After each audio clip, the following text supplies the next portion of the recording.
광복절입니다. 채널 24K 하소경의 단도직입을 시작합니다. 흙 다시 만져보자 바닷물도 춤을 춘다. 기어이 보시려던 어른님 번님 어찌하리. 이날이 40년 뜨거운 피 엉긴 자취니 기리기리 지키세 기리기리 지키세. 위당 정인보 선생께서 작사하신 광복절 노래의 가사죠. 이 위당 정인보 선생은 아주 유명한 한학자이셨으면서 역사학자이시기도 하고 교육자이시기도 하고 독립운동가이신 건 당연하지요. 그리고 광복이 되고 대한민국이 건국된 이후에 대한민국의 초대 감찰위원장을 지내셨습니다. 오늘로 말하면 감사원장격이었죠. 그러다가 1950년에 6.25에 피해를 입으셔서 공산군들에 의해서 납북을 당하셨고 아마도 거기서 돌아가신 것으로 추정되고 있습니다. 이분은 우리나라의 명절 노래를 다 작사를 하셨죠. 3.1절, 광복절, 제헌절, 개천절 이 모든 노래의 가사가 이분이 다 작사하신 겁니다.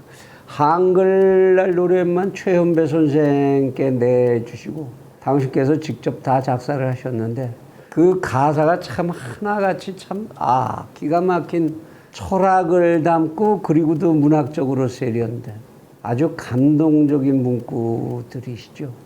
당대의 천재셨죠.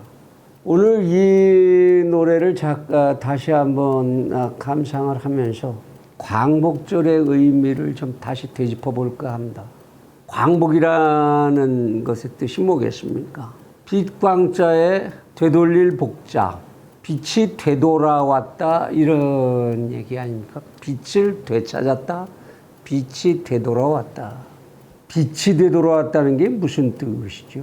인간뿐만 아니라 모든 생명체는 빛이 없으면 그 생명을 유지할 수가 없습니다. 빛이 있어야만 비로소 생명의 특징을 드러낼 수 있고 생명을 즐길 수가 있죠. 그 생명의 본질이라는 것이 바로 자유인 것이죠. 암흑으로부터의 탈출, 그것은 곧 자유의 획득을 뜻하는 것이었습니다. 광복이라는 말은 다른 말로 다시 해석해 보거니와 질곡으로부터 탈출해서 자유를 획득했다. 그런 뜻이어야 하는 것이죠. 이 광복절 노래 가사를 읽다가 보면 그 속에서 이러한 자유에 대한 환희. 이 흙, 이거 잃어버렸던 내 흙이잖아. 내 바다라고 부를 수 있었어야 했던 이 바다가 오늘따라 물결 치는 게 춤추는 것 같이 보인다. 자유의 환희가 느껴지시지 않습니까? 그런데 그 속에서 이 자유를 함께 누려보지 못하고 떠나신 내 어른님과 번님들, 그분을 그리워하고 안타까워하는 심정까지 실려있죠. 그리고 그 뒤에 나오는 말이 뭡니까? 기리기리 지키세, 기리기리 지키세. 뭘 기리기리 지키자는 이야기 같습니까? 이 자유의 환희를 기리기리 지키자라는 뜻이어야 하지요. 우리가 이렇게 되찾은 자유, 이걸 잃어서는 안 된다. 이걸 기리기리 지켜야 한다라는 다짐. 이것이 광복절 노래 가사에 실려있는 정인보 선생의 뜻이 아니었을까 싶습니다.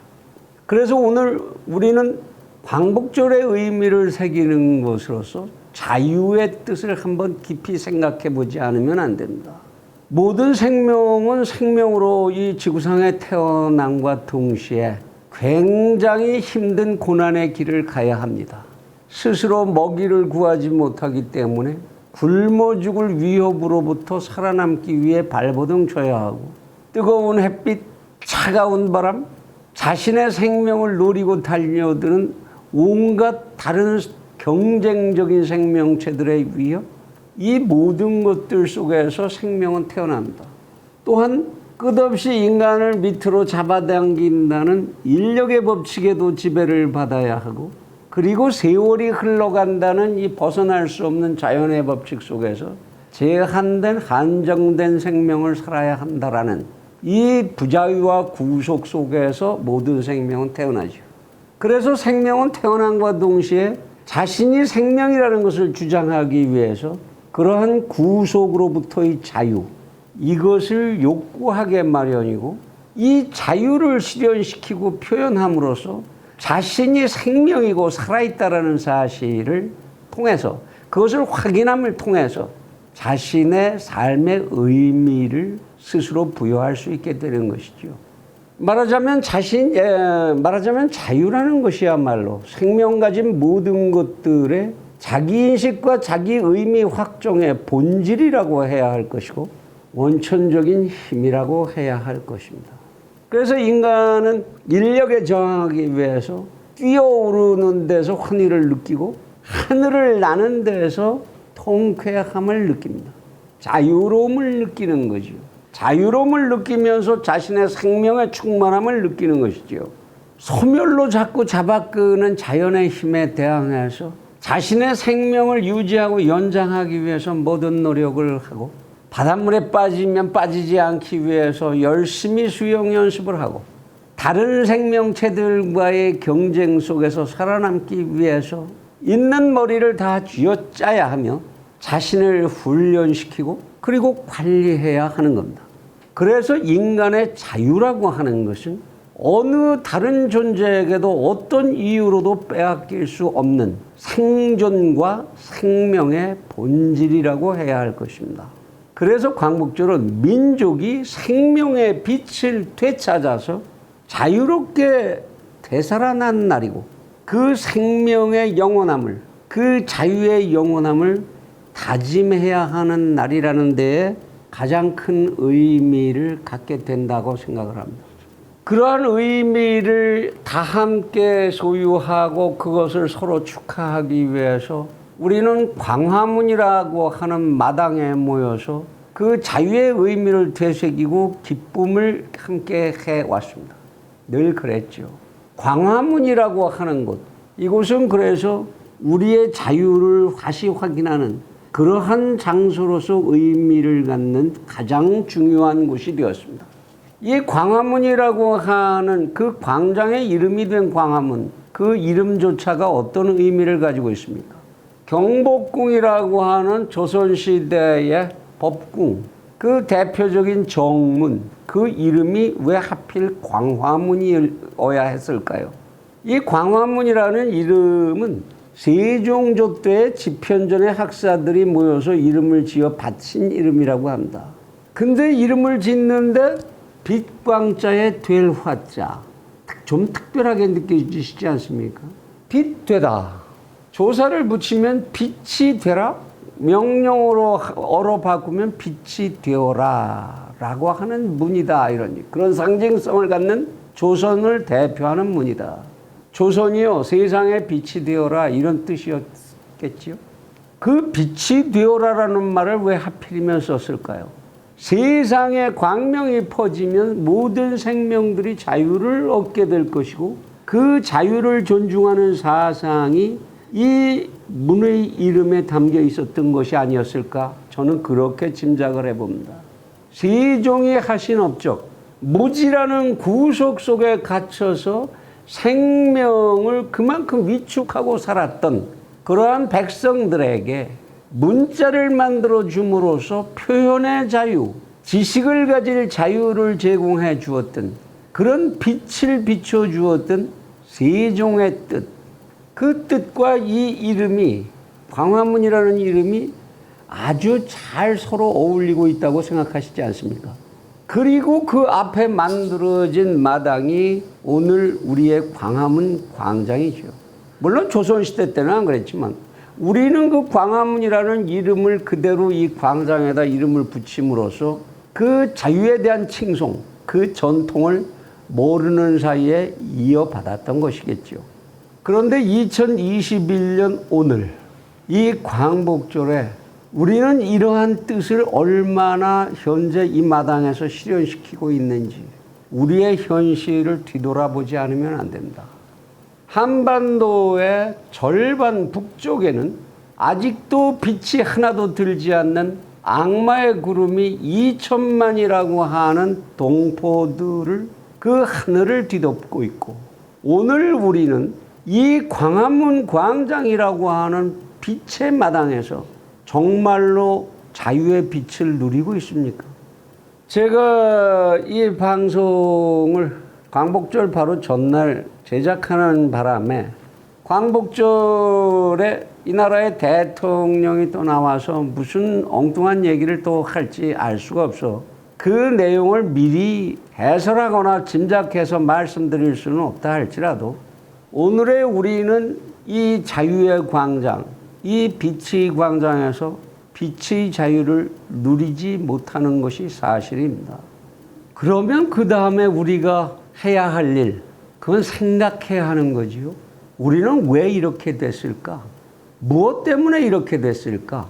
이것을 진지하게 생각해야 하는 것이 광복절을 맞아서 오늘 우리 모두가 해야 할 거의 유일한 일일 것이라고 생각합니다. 자유라는 것은 앞에서 말씀드린 것과 같이 생명의 본질이고 자기 의미를 스스로 확신하는 근원일 것은 분명하나 그것이 자연의 질서와 법칙을 모조리 거스르거나 또 나 이외 또 다른 자연인 다른 생명과의 함께 살아야 할 의식을 따르지 못할 때 나타나는 자유의 방종, 이기주의의 범람 이런 것들에 의해서 자유라는 개념이 침해될 때 우리는 힘있는 자유라는 가치를 소유할 수 없게 되는 것이 아닌가 하는 생각을 해봅니다. 인간의 생명, 모든 자연계의 생명이 자유를 그 생명의 본질로 한다고 할지라도 우리는 자연이라는 법칙, 우주라는 법칙, 그 질서, 다른 생명들과 함께 공존해야 하는 그러한 질서, 이 질서를 수용하지 않고서는 내 생명의 본질을 유지할 수 없다라는 그 명백한 사실만큼은 부인할 수가 없습니다. 그래서 자유라는 것이 지속적인 힘을 가지기 위해서는 우리는 겸손이라는 것을 배워야 하고 겸손이라는 것을 통해서 절제라는 것을 배우며 절제라는 것을 통해서 사회를 구성하는 예의라는 것을 배우지 않으면 안 됩니다. 자유를 지향하는 생명, 그 인격들을 하나의 힘으로 만들어서 자유를 침탈하고자 하는 그러한 힘에, 또 다른 힘에, 그 악마의 힘에 대항할 수 있는 힘을 갖도록 하기 위해서는 자유를 희망하는 자, 그들 사이에 예의라는 인격적 미덕이 자리를 잡지 않으면 안 됩니다. 지리적으로 온 세상에 시기적으로 온 역사를 통틀어서 자유를 지향하는 자들로부터 자신들의 독점적 이익을 확보하기 위하여 그 자유를 빼앗으려고 하는 악마의 힘은 언제나 존재했습니다. 그로부터 자유를 지키고자 하는 사람들, 겸손으로 자유의 힘을 강하게 만들 줄 알고 절제를 통해서 그 자유의 힘을 단련하며 예의라는 힘을 갖추어서 통합의 힘을 완성하여야 하는 것입니다. 지금 이 나라에 자유를 지상의 가치로 선택한다고 하면서 그를 통제하려는 세력과 맞서는 세력들 그 속에 과연 얼마의 겸손과 절제와 예의의 규범이 자리를 잡고 있는지 우리는 그것을 지금 반성하지 않으면 안 됩니다. 그를 갖추지 못한 자유, 방종으로만 흐르고 분열로만 흐르고 이기로만 흐르는 또는 심지어 탐욕으로만 흐르는 이런 자유에 대한 외침, 그것으로 아무 힘도 만들어낼 수 없는 탓으로 오늘 우리는 박근혜, 이명박 등 자유를 당연히 오늘 이 자리에서 함께 누려야 할 그런 우리의 이웃들을 그들에게 자유를 선사하고 있지 못한 것이겠지요. 오늘 자유를 숭상한다는 우리의 품격을 스스로 차갑게 되돌아봐야 할 때다. 이 이야기를 강조하고 싶습니다. 그 길만이 정인보 선생께서 선창하신 길이길이 지키자라는 그 외침이 비로소 그 뜻을 가지게 되지 않을까, 찾게 되지 않을까 싶습니다.